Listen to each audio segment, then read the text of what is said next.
Hi మామ. Night time 12:30 అవుతుంది. Time వచ్చేసి 12:30 నైట్. మార్నింగ్ 6కి 8కి స్టార్ట్ చేశాను. మార్నింగ్ 8 స్టార్ట్ చేసి టైం ఇప్పుడు 12:30 అవుతుంది. మధ్యలో 4 అవర్స్ బ్రేక్ తీసుకున్నాను. సో మళ్ళీ రేపు పొద్దున్న డెలివరీ ఫీల్డ్కి వెళ్ళాలి కదా. సో రైడ్ అయితే ఆపేస్తాను. సో టోటల్గా మనకి ఈరోజు మొత్తం మీద 250 కిలోమీటర్లు తిరిగాను అనమాట. 250 కిలోమీటర్లకి మొత్తం 1850 రూపాయలు అయితే అమౌంట్ వచ్చింది మనకి. దాంట్లో 39 రూపీస్ అన్లిమిటెడ్ 1 డే ప్లాన్ ఉంది కదా, సబ్స్క్రిప్షన్ ప్లాన్. 39 రూపీస్ ప్లాన్ ఉంది. సో నెక్స్ట్ ఒక 50 60 అంటే 80 రూపీస్ ఏమో వాలెట్ మైనస్ అనమాట.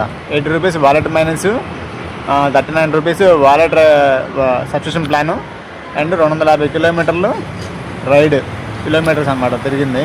సో టోటల్గా 1850 రూపాయలు అయితే అమౌంట్ వచ్చింది అనమాట మన ఎర్నింగ్ వచ్చేసి ఇవాళ. సో దాంట్లో మీరే లెక్కేయండి ఎంత మొత్తం పోయిందో.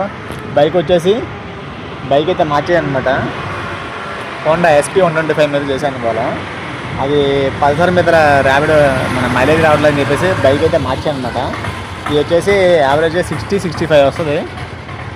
60 వేసుకోండి, 60-65 వేసుకోండి. సో అదే మామ, ఎంత అమౌంట్ వచ్చింది అన్నీ పోంగా ఎంత అమౌంట్ వచ్చిందని చెప్పేసి మీరు క్యాల్కులేట్ చేసి కామెంట్ చేయండి.